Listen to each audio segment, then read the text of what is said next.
Hello and welcome. This video is going to be about vibration, specifically the vibration that you emit when you are communicating. So not just the tone and the sound of your voice, but also the vibration that you exist in, and we can communicate with our bodies as well. And there is, the energetic field or an aura around us, and even our bodies, our molecules at the subatomic level. Everything is just vibrating. So we are essentially little vibrating machines. And with this video, we're going to talk about the fifth chakra in the system. And it is sort of the chokehold of the system, where it doesn't matter how much work you've done to try and get through the lower chakras. And it doesn't matter how, checked in or how plugged in you think you are to the upper chakras. If you cannot express yourself and if you cannot communicate clearly, whether it's with the body or the voice or however it is that you communicate, all of the work in the other chakras are sort of for naught if you cannot freely express yourself. So let's get into it. So we are now dealing fully with the energetic body. So the first three chakras are usually about the physical body. And once we get to the heart, it starts to change to the emotional body, the energetic body, and now we're in the vibrational body. And this chakra deals with sound and resonance. The location of this fifth chakra, the Vishuddha chakra, is the throat, the neck, the mouth, the jaw. The element is ether and sound. I like to think of this as an upside down triangle, like where the chakra is located, because it does involve the ears, it involves listening. So I think of the ears as like the top of the upside down pyramid and the bottom as the mouth. So you have this sort of upside down triangle shape, and that is, in my mind, what I consider to be the fifth chakra. The theme of this chakra is communication, truth, authenticity in expression. The developmental stage is between 7 to 12 years, which is when kids start to find their own identity and their own voice and their expression and the things that they like, their opinions. The core wound of this chakra is lies, silencing and suppression, shame around speaking up. So look at your upbringing, look at the things that if you had to suppress any sort of expression, not just verbally, but also the expression of your body, and also were you required to keep silent in order to keep the peace. The core right of this chakra is the right to speak and be heard. This chakra is the bottleneck, literally, between the head and the heart. It is the narrowest passage in the system. And again, it's the one chakra that must be unblocked. Otherwise, there is no communication system between the head and the heart. And that's when you get the personality type that is very, quote, spiritual, but very not compassionate because they have no avenue to communicate to their heart. Or you have the person who is very grounded, very successful, but they can't get through to the heart, to the head. So this is the passageway. Let's look at a deficient or an underactive throat chakra personality type. This person is more of a silent observer. This person holds back their words and they very much struggle to assert themselves. They avoid confrontation. They may nod along and agree with you, but still feel unseen because they are not contributing to the conversation. They are simply agreeing with the person who's talking. Specifically, if you were an abused child, you will have been threatened to not tell anyone about this thing. And whether it's explicit and they have said that to you, or it's implicit with this sort of looming threat of punishment, either way, it will have placed a lock on your expression. And when you look back or you look at yourself now, you might realize that expression-wise, you have not grown past that original child state where the lock was put on your expression. Another interesting thing that there is actually a lot of research around is the reason that abuse is cyclical. Like, abuse happens in a pattern. It doesn't come out of nowhere. A lot of times the people who do the abuse were themselves abused. However, because they have been unable to express it, they haven't gone to therapy, they've never been in a safe place where they can admit to themselves or to anyone else that this terrible thing happened to them. Sometimes they default to simply recreating the abuse as a way to continue to tell on themselves or to express this thing that happened to them. And of course, the other side of the coin is never being able to express it can also lead to self-harm and taking your own life. So the ability to express yourself is paramount. We need to be able to experience that. A person with a deficient throat chakra will often develop psychological patterns of repression. They will learn to swallow their emotions. They'll hide their opinions and they will minimize themselves. This person will have difficulty finding words to express themselves. They usually will have a quieter voice. They would have a fear of public speaking for sure. They would have an avoidant communication style. They would have people pleaser tendencies, but not because of the people pleasing aspect, but because they don't have the courage to combat what it is that you're asking of them to do. This person could really be actually a bully and be a very passive aggressive personality, but because they don't bully you to your face, they don't consider themselves to be mean or cruel because they do it in private. This person will have very suppressed creativity. So if you're doing, let's say, a game night and you say, oh, you're going to do a charade, they would, no, I'm not going to do it. Or if it's like, well, let's go karaoke, let's all sing a song. No, they're not going to do it. And it's not necessarily because of the creativity aspect, but it's because of the uncomfortability, is that a word?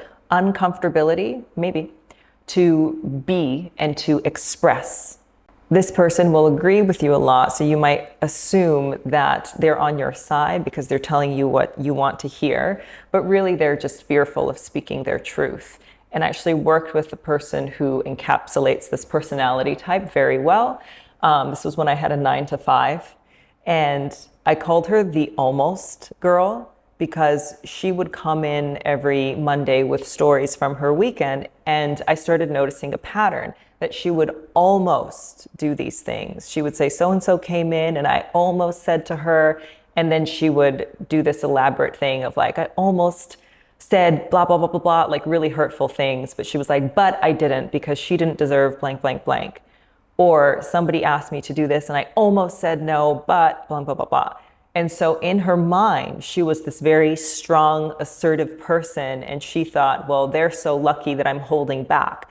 But in real life, she's a very passive person who never really expressed herself. How to bring yourself into balance if you are deficient. Practice speaking your truth in low stakes environments. So practice journaling, try leaving yourself voice notes, talk to friends who feel very safe and just tell them how it is that you're feeling. Practice mini statements that you can say and stand behind quickly. For example, I need a little bit more time to think about it. Or I'm not done yet. Let me finish my thought. No, thank you.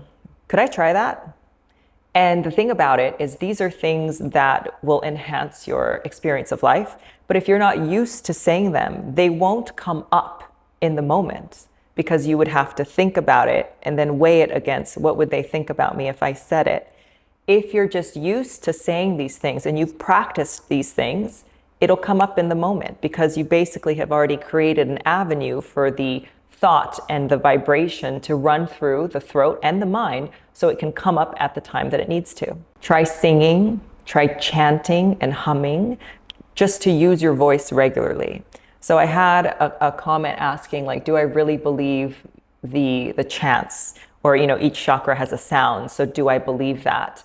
And regardless of whether I believe it or not, I practiced the chants because I knew that I had a blocked throat chakra.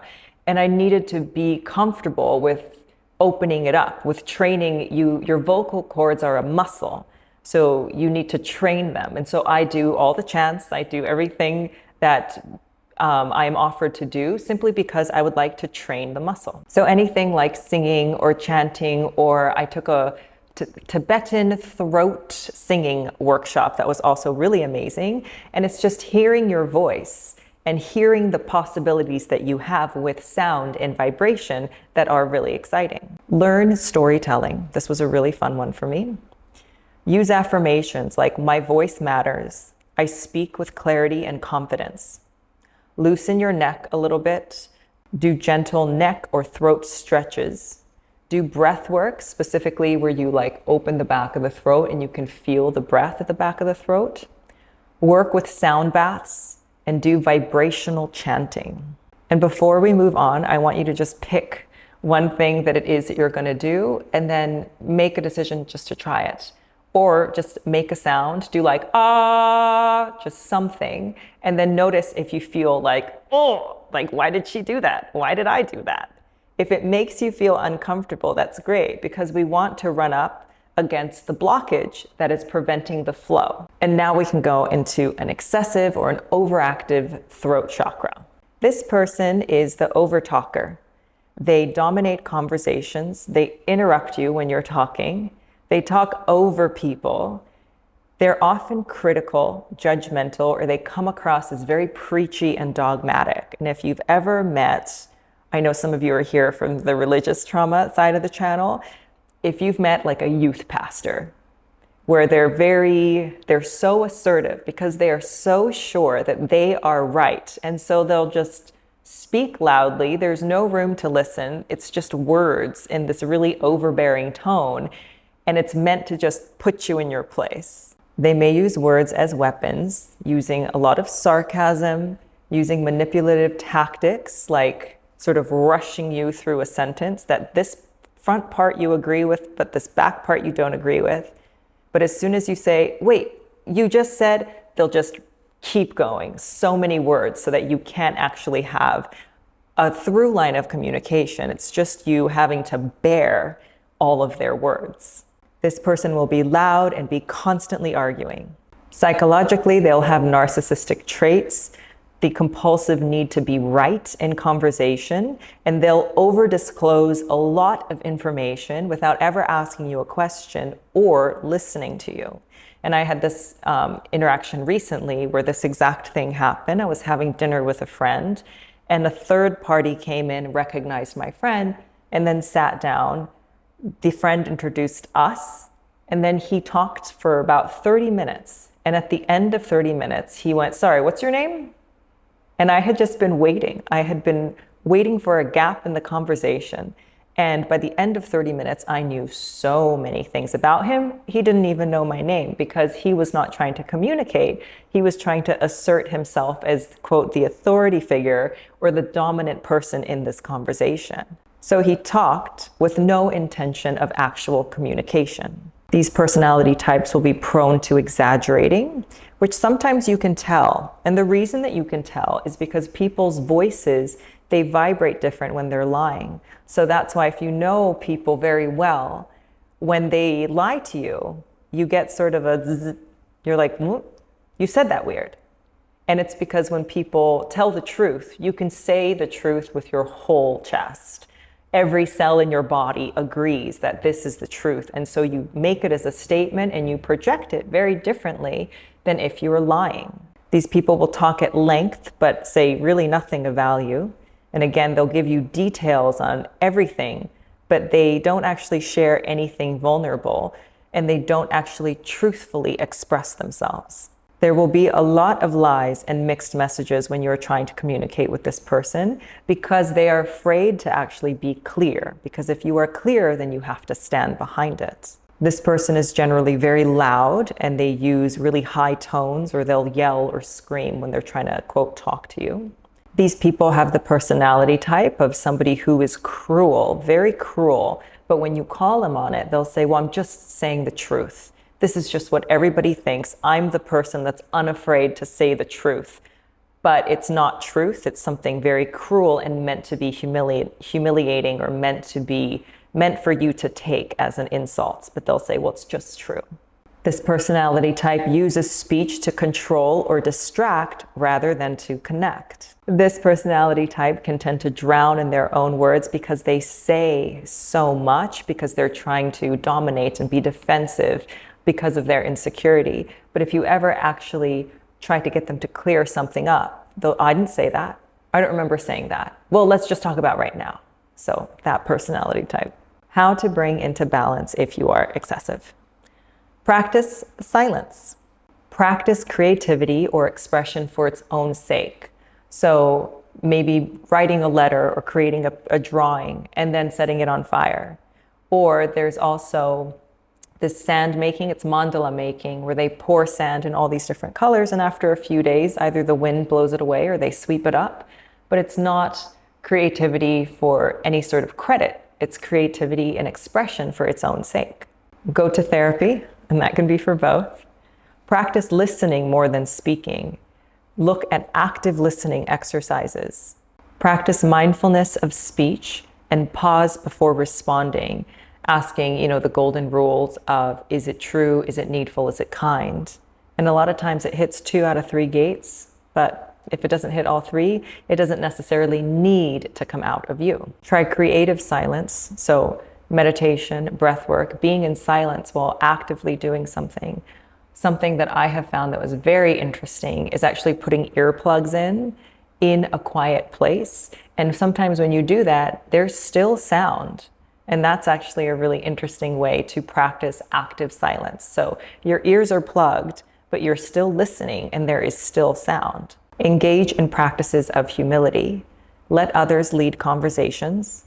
Ask questions instead of telling people your opinion. Practice not having an opinion. That was one that I had to work on because I have a lot of opinions. Work with sound baths, chanting, and resonance. And if you haven't dipped a toe into the world of resonance yet, the world of sound baths and vibration, I would highly recommend it as a healing tool, as something to get your nervous system to find a sort of softer vibration. It is a really wonderful thing to find out that you can exist in a totally different way, and that there is expression available to you in a way that you never thought it could be. And now we'll go into a balanced throat chakra. Personality type. The authentic communicator. Speaks with clarity, listens deeply, expresses truthfully but without aggression. This person is open, creative, trustworthy, able to share ideas while also holding space for others' ideas. Communication with them feels natural, not forced. They're good storytellers and active listeners. They are honest, but they are compassionate. They have a lot of comfort in self-expression. So, like the person who was deficient would be afraid of any sort of form of expression, this person who is balanced feels comfortable. If you say, we're going to sing a song, they say, all right. And if you say, we're going to do charades, all right. They're able to jump into whatever it is that the expression is because they are comfortable with expression. They have an ability to express both their needs and their boundaries very clearly. They are seen by others as trustworthy, approachable, and real. They are open to multiple creative expressions. Again, the singing, the dancing, making pottery, starting a garden, whatever it is, they're up for it. They feel trustworthy to others. They feel approachable because when you're in their presence or in their vibration, your vibration starts to match and you realize that you are in a truthful and comfortable space. These people are generally curious and open to multiple creative expressions and will listen to whatever it is that your personal expression is. So if you specialize in pottery, they want to see the pottery. If you are an artist, they would like to see your art. They would like to see how you express yourself. How to maintain balance. Express yourself creatively daily. Maintain honesty in small things. It really builds trust in your voice. If I'm constantly saying things that are truthful, I get this, again, this resonance and this strength behind the things that I say. Keep dialogue flowing between your head and your heart. And again, the line of communication between the head and the heart is the throat or your ability to express. So keep the flow of your personal expression open. One really cool thing about this chakra is that you can literally create your entire world with your voice. So you can create the future through your ability to get this chakra to flow. We are always communicating, whether or not we think so. So it's important to learn how to communicate with clarity. If I want Japanese food tonight, it would be important for me to say, I would like to have Japanese food tonight.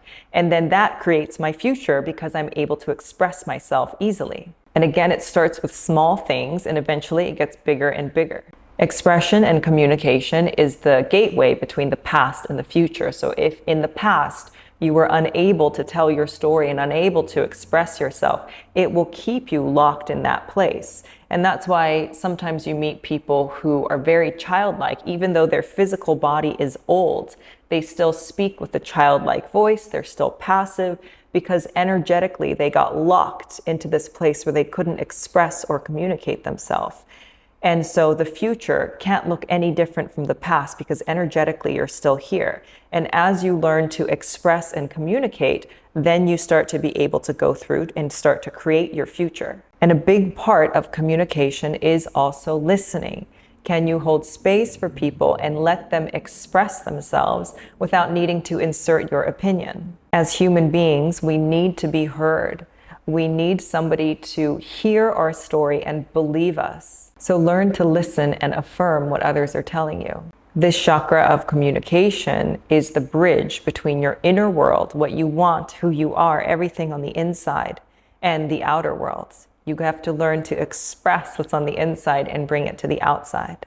The way that you communicate is important. What you have to say is important. When I first started this channel, I wasn't going to start it. I was very laissez-faire about it. I was like, no one's going to hear me. It's fine. But then I ran across this quote and it said, somebody needs to hear exactly what you're going to say and in exactly the way that you're going to say it. And luckily for me, I had read a book at that time. It was called Educated by Tara Westover. And everything that she had said in the book, I had lived. And it was so important for me to read that book in the exact way that she had expressed it, because there was so much in me that felt seen and affirmed because she had been able to communicate clearly. And that gave me the inspiration to be like, okay, well, I don't really feel like what I have to say is all that important, but because it was so helpful for me to hear someone else express their truth clearly, let me simply show up and do that. Let me show up. Let me be as clear as I can be, and hopefully it's getting better, and just present as is, give my expression into the world, sort of send out the vibration and see what comes back. You are very important. There is the saying of, if everyone's unique, then none of us are unique. And it's like, no, if everyone is unique, then everyone is unique. You have a story to tell. I would like to hear it. Other people would very likely benefit from it. You deserve to be heard. You deserve freedom of expression of self. And I hope that through this video, it's given you just the littlest nudge to keep going forward, take another step for yourself. And whether you are deficient or excessive, hopefully there's something in here that can walk you one step closer to balance. So ask yourself what it is that you're going to do to help you with your expression this week, and then put it in the comments if you would like to share. I would like to hear it. I will affirm it. And as always, thank you for being here. I hope this was helpful, and I will see you next week.